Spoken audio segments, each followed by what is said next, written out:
think the next topic is, okay, the operation of the fixed exchange rate. Because as I said earlier, many countries are fear of floating. Okay, so they're afraid adopting the floating exchange rate. So many countries prefer to adopt not completely fixed, but at least, as I said, middle ground. So let's look at what is the advantage and disadvantages of adopting fixed exchange rate. Well, the advantage if you ever adopt fixed exchange rate is that you provide a nominal anchor for your monetary policy. Meaning what? Meaning you stabilize. Exchange rate will not fluctuate, right? And then you reduce the transaction costs and the exchange rate risk. Okay, here is the story. Maybe I can pick the actual case in Venezuela last year. I don't know if you followed the news. Venezuela was in a severe crisis last year. Well, even now it's still in crisis. But the story was so widespread last year. Every day, the inflation, not every year, because usually inflation rate is yearly, right? Yearly inflation rate. But I'm not talking about every day. Every day, the inflation was double digit. Every day. So let's say 20% every day. Now, I know this may not mean much to you because so what? It's just number. Well, can you for a while imagine if you are, a father or a mother with, 3 children, okay?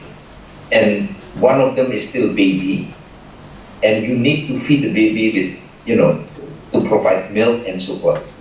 Let's say the milk price is 100 today. So if the inflation every day is 20%, that means tomorrow the price of milk is 120, right? The following day, the price of milk continue to increase and so on. Put yourself in the shoes of the head of the family, either mother or father. What do you do? Every day, double-digit inflation. What do you do?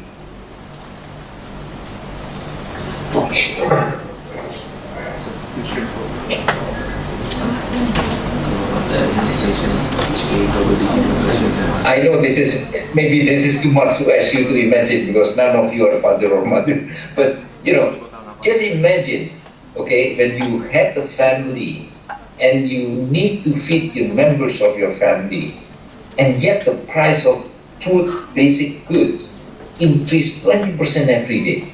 Okay, that's killing. So what happened is that in Venezuela, either you buy a huge amount, right? Because if you don't buy today, tomorrow the price will go up. So today you buy a huge amount. But what does it mean if you buy a huge amount? Demand went up, price continued to go up. So instead of 20%, price goes up by 30%. Okay? So either that or, and this is actually happening because, even in the US, the media cover this story. Let's say today is, what is today? Today in Jakarta is Friday, right? Is it Friday or Thursday? Friday. Friday, okay. Suppose today is Friday, okay? And let's say the store closed at 5 o'clock, 5 p.m., okay? So what happened is that about 4 p.m., there's a long line because everybody wants to buy today. Why? Because they know after 5 p.m., the price will increase by 20%. And that's why the picture in the media is so widespread. Every day they show the picture, people are lining up in front of the store because they want to make sure they get today's price because tomorrow price is already 20%. Okay? So that is when the case exchange rate fluctuate. Now think about this. Suppose Venezuela adopted fixed exchange rate. That will not happen, right? Because the price basically does not change. Here I'm assuming exchange rate and the price are moving together here, okay? So if they adopt the fixed exchange rate, basically it gives you more certainty. So that is one advantage of having fixed exchange rate. Okay. Now another way to imagine is, suppose you're a businessman. As I said, in Indonesia, a lot of business rely on imports, right? You cannot produce if you don't import. Now imagine if the exchange rate in Indonesia is fluctuating up and down and so forth. How are you going to make your business plan? How much inputs you are going to buy for the next 30 days? Because when you do business, you don't plan day by day. Sometimes you have to plan 1 year ahead, right? So how can you make an estimate about how much money you need to provide to buy your imported goods if the exchange is fluctuating? So that is the bad things about floating exchange rate. Okay, or you can say the good thing about fixed exchange rate is you avoid that from happening. Okay. Now the disadvantage, however, is that you lose your monetary policy autonomy. Remember the impossible trinity?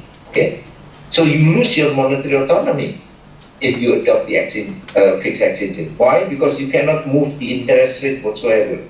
So you fix the interest rate as well.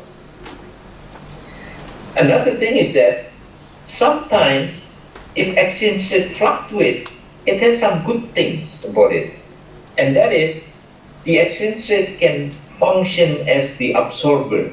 So let's say if your economy got a shock, let's say, all of a sudden your export drop, maybe there's a war or something, okay? All of a sudden, no one wants to buy Indonesian export products, okay? Now, if you adopt fixed exchange rate, you don't have any other way out because this is external shock, right? But if your exchange rate fluctuate, if that happens, then maybe rupiah get depreciate. If rupiah get depreciate, then the price of your export becomes cheaper, then maybe buyers will come in, okay?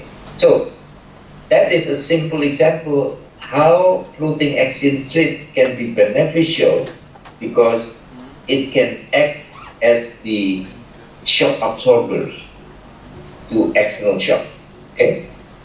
So it goes without saying, if this is the advantage of floating, that means that's the disadvantage of the fixed exchange rate.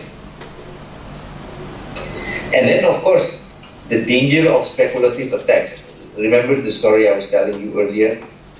Unlike the standard workhorse micro models from exchange rate appreciation because capital inflows, and then leads to exchange rate depreciation, and then it will be equilibrium. That's not necessarily always the case because sometimes the speculators jump in.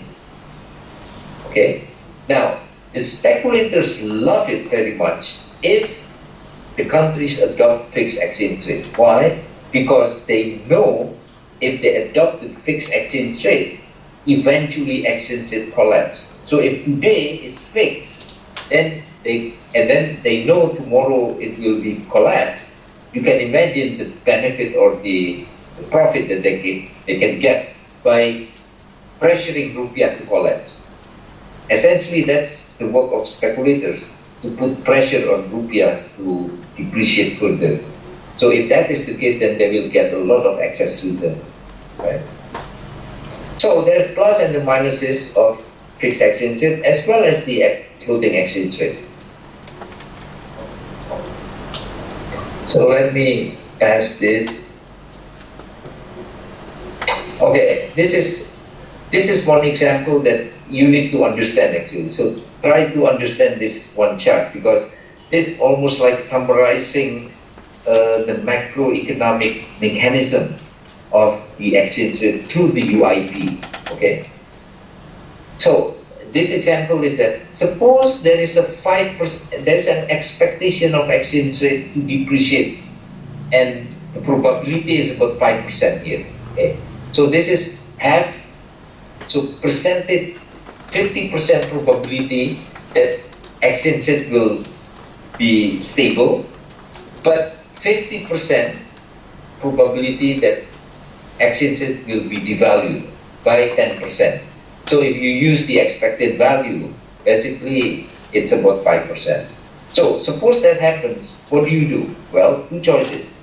If you don't increase the interest rate, so you keep the interest rate constant, okay, then the only choices you have is that convince the market that the expectation is wrong. So this 5% is wrong.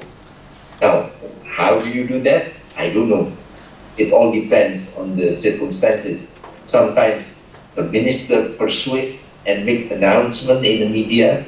Sometimes even the number one person, the president or the prime minister, that make direct announcement that don't worry, our currency is not going to depreciate. Okay. So, or through the media, maybe through the newspaper, I don't know. Each country has different methods. But the key here is that one choice is that they try to convince the market that your expectation, this 5% expectation, is wrong. So don't expect that there will be some depreciation. Okay. The second choice is intervene the foreign exchange market. Now you're expert. I just explained to you earlier about sterilized intervention. That's it. So that's another choice that you can make. Okay.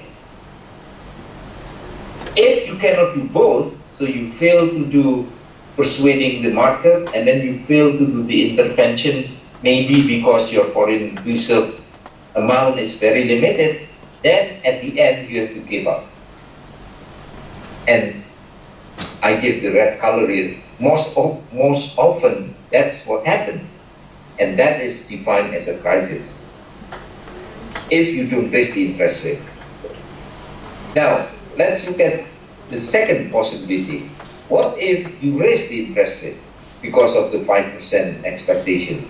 Well, you know very well according to the ISLN, if the interest rate goes up, then output will go down. Now, if your level of output growth is already low, if you do this, then you risk a recession, basically. Especially if you do some calculation, back of the envelope calculation, with the expectation 5%, that means you have to increase the interest by 60% per year. That's a very high interest rate, right? Increase. And that may easily lead to a recession.